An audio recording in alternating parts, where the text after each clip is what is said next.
Bienvenidos a la nueva etapa del fruto prohibido. Solo hay algo mejor que caer en la tentación y eso es reincidir en ella. Ya lo saben, el nuevo fruto prohibido es más dinámico, más audaz, más temerario, pero con el mismo güey. Comenzamos. La lucha sigue. Tremendo lío se hizo por la participación o la presencia de agentes de la CIA en un exitoso operativo en El Pinal, en la Sierra Tarahumara, puesto que no estaban acreditados, eso dice el gobierno federal, y dice que pues los saltaron. Y entonces, pues ya en una lógica muy electoral, la presidenta Sheinbaum arremete con Chihuahua, responsabiliza a la gobernadora y prácticamente pide la cabeza del fiscal o del secretario de Seguridad Pública por este hecho, que pues tiene su doble moral. Porque, bueno, nos enteramos que a principios del sexenio de Sheinbaum que la CIA hace vuelos en México de espionaje. Primero lo negaron y luego cuando el Congreso norteamericano dio a conocer, porque la CIA le informó, entonces dijeron que era colaboración o subordinación. Pero ahora resulta que por la presencia de unos mirones de la CIA, por un operativo en donde ellos dieron la información de inteligencia, se hace tremendo lío. Claro, si no los consultó al gobierno federal, no se acreditaron con ellos y no estaban enterados, aunque sí estuvo el ejército, ¿A poco las Fuerzas Armadas no informan al gobierno federal de las cosas que hacen? Pero si la CIA no le informó que estaban sus agentes, pues ¿por qué le tienen desconfianza al gobierno mexicano, que ha sido tan obsequioso con Estados Unidos? Esa debería ser la pregunta. Pero vamos a ver cómo la presidenta Sheinbaum planteó las cosas. O es este o es otro, pidiendo las cabezas, y claro que en eso se salió con la suya, porque los únicos que no pagan consecuencias en México son los de Morena. A los otros sí, y el apretón fue de 6 conferencias mañaneras en donde la presidenta Sheinbaum no soltó el tema. Escuchemos cuál fue el dilema. ¿O es melón o es sandía? La gobernadora no estuvo con Omar. Omar, el secretario de Seguridad, pues lo que le planteó es que era una violación, que el gobierno federal no tenía conocimiento y que no se habían seguido los procedimientos para poder informar al gobierno federal. Públicamente no lo conocíamos hasta que ella da la conferencia de prensa, dice que forma una unidad de investigación para saber qué pasó. Pues realmente no se requeriría tantas unidades de investigación, ¿no? O fue la Fiscalía o fue el gobierno, no hay de otra. O fue la Fiscalía General de Justicia del Estado de Chihuahua o fue el secretario de Seguridad. No hay pues muchas más opciones para poder colaborar con personas extranjeras sin seguir la Ley de Seguridad Nacional y la Constitución. Entonces, pues vamos a esperar qué dice la gobernadora. Mientras tanto, pues es importante que se proceda en este sentido. Entonces, pues ya iremos informando. Como les decía, hay mucha hipocresía en esto. La verdad es que, como nunca, el gobierno mexicano ha hecho concesiones a Estados Unidos. 92 capos les han entregado sin juicio de extradición, lo cual no permite ninguna ley. Pero, pues se dice, como son líderes despiadados de organizaciones tan potentes, pues todo el mundo dice, hagámonos de la vista gorda y que los entreguen porque están mejor en Estados Unidos. Pero la pregunta es, ¿por qué no aplican el mismo criterio ahora en Chihuahua con este operativo que fue exitoso? Que, por cierto, operativos contra narcolaboratorios se hacen en muchos lados. Se han hecho en Sinaloa, se han hecho en Michoacán, se han hecho en distintos estados de la República con información norteamericana. De veras, no había nadie de las agencias norteamericanas testificando, atestiguando, monitoreando que se llevara a cabo lo que se hace con su información de inteligencia. Raro, nada más que en esta ocasión se supo porque hubo un trágico accidente en donde murieron 4 agentes, 2 mexicanos y 2 norteamericanos, a quien pues mandamos condolencias a su familia. Antes que nada,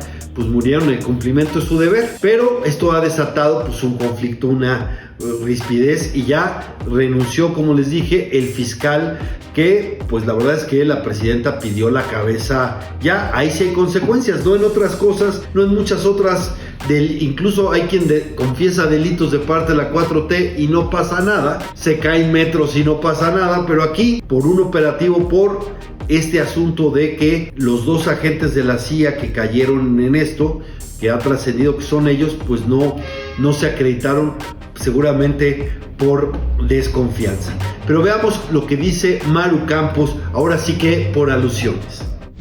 Mira, no puedo ahorita hablarles de nada, estamos bajo investigación. Yo solamente quiero decirles a ustedes y a todos los chihuahuenses que tienen una gobernadora que bajo los hechos, no bajo los dichos, ha gobernado con total transparencia, apegada al Estado de Derecho y sobre todo combatiendo este flagelo tan grave que realmente pues abate y daña a todos los mexicanos y en este caso a los chihuahuenses. Tiene una gobernadora que seguirá fuerte combatiendo el narcotráfico, trabajando para combatir la delincuencia y que no están solas, no están solas. ¿Por esta situación podría haber cambios en el gabinete, gobernador? Ahorita no podemos hablar de nada. Caprichosa es la historia porque hace 4 décadas se dio el caso de lo que llamaron cínicamente fraude patriótico. En 1986 le robaron la elección, le robaron los votos con tremenda desvergüenza a Francisco Barrio. Luis H. Álvarez, entonces presidente del PAN, incluso se puso en huelga de hambre. Fue conocido que Berto Castillo le pidió que lo levantara. Muchos intelectuales, entre ellos Octavio Paz, pidieron el respeto al voto por este escándalo, pero cínicamente, cuando por cierto Manuel Bartlett, claramente en Morena, era el secretario de Gobernación y presagió lo que iba a pasar 2 años después con el tremendo fraude electoral del 88. Pero este fraude en Chihuahua se le llamó cínicamente fraude patriótico, porque decían que un gobierno panista en la frontera facilitaría el intervencionismo norteamericano. Bueno, 4 décadas después ya regresamos a lo mismo, porque no podemos pasar por alto que el próximo año hay elecciones y atacan directamente a una gobernadora cuyo cargo está en disputa el próximo año, y vuelve la lógica de los vendepatrias contra los que se autoproclaman patriotas. Pero ya decían que cuando la historia se repite, la primera es como tragedia, la siguiente es como farsa. Para defender lo indefendible son muy creativos. ¿Se acuerdan cuando dijeron que la compañera de Bartlett, su pareja que llevaba con él viviendo 2 décadas, no era ni su esposa ni su concubina? Y todo porque Manuel Bartlett no puso en su declaración que tenía más de 2 docenas de casas. Era así, ahora sí que Bartlett bienes raíces, y como no lo informó, se hizo todo un escándalo. Eso es una cosa grave, que ocultes tus propiedades, tu riqueza.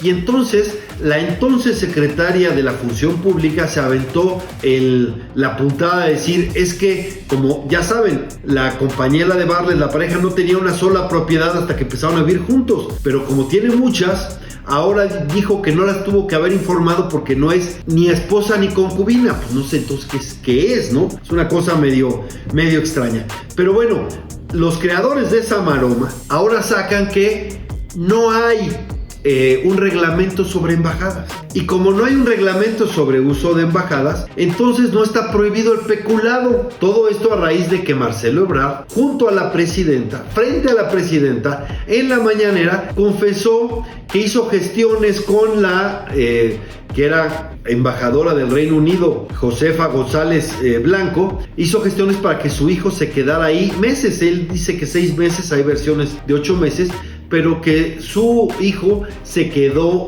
ahí y con todo pagado, con cocinero, con mucama, con mayordomo, etcétera. Y eso que es evidentemente peculado, porque es el uso de recursos públicos para una función distinta, y además es abuso de funciones, y además es tráfico de influencias. Si faltara poco, en ese momento Marcelo era canciller, por lo tanto la embajadora era su subordinada. A pesar de toda esta confesión, dicen que no es delito porque no hay reglamento. Perdón, o sea, es un insulto a la inteligencia. Primero, porque los funcionarios públicos solo pueden hacer lo que tienen permitido, a diferencia de los ciudadanos, en donde lo que no está prohibido está permitido. Los funcionarios solo pueden hacer aquello que está permitido, y nunca se ha permitido, y nunca dice, no hay ley que diga que las embajadas pueden ser usadas como hoteles, como Airbnb o algo por el estilo. No hay eso. Pero bueno, escuchemos a Claudia Sheinbaum su gran disertación de por qué pues no está reglamentado y quién sabe si hubo delito. Vamos a esperar a ver qué informa la Secretaría de Anticorrupción y Buen Gobierno. A mí lo que me parece como presidenta, que es muy importante, lo hablamos con el secretario de Relaciones Exteriores, y él me lo comentó, no hay una regulación particular sobre estos temas, no hay una norma, no hay normas establecidas sobre estos temas. Entonces es muy importante que esta comisión de la que tú hablas y la Secretaría establezcan normas, porque es importante. Entonces, ¿cuál es la norma para la utilización de las embajadas? Hay cosas que están definidas, pero hay otras que no. Entonces, es muy importante que quede muy claro las embajadas de México, los consulados de México en el exterior, qué normas deben seguir los embajadores, las embajadoras o el secretario de Relaciones Exteriores o cualquier otro secretario que quiera hacer uso de las instalaciones de la embajada.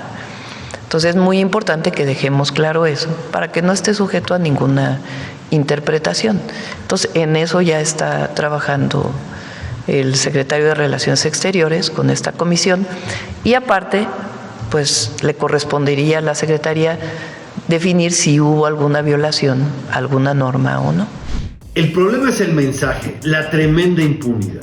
La tremenda impunidad. Ya vimos cómo la presidenta Sheinbaum apretó a la gobernadora de Chihuahua hasta que hizo renunciar al fiscal por no informar de agentes, o el problema de la información de agentes de Estados Unidos, que por cierto en México se mueven como Pedro por su casa. El mensaje es, en la 4T pueden hacer cualquier cosa, pueden confesar cualquier delito y no pasa nada. En el sexenio pasado, de muchos antecedentes que me acuerdo, hubo uno donde el presidente dijo que él en un desayuno con Gertz Manero y con Arturo Saldívar, que entonces eran el fiscal y era el presidente de la Suprema Corte, acordaron meter a Murillo Karam a la cárcel. Eso también es un delito y efectivamente no pasó nada, ¿no? En esa mañanera hacen prácticamente delito por mañanera y no pasa absolutamente nada. ¿Cuántas veces no hizo campaña anticipada y no anticipada usando los recursos de la presidencia? Entonces, el problema es,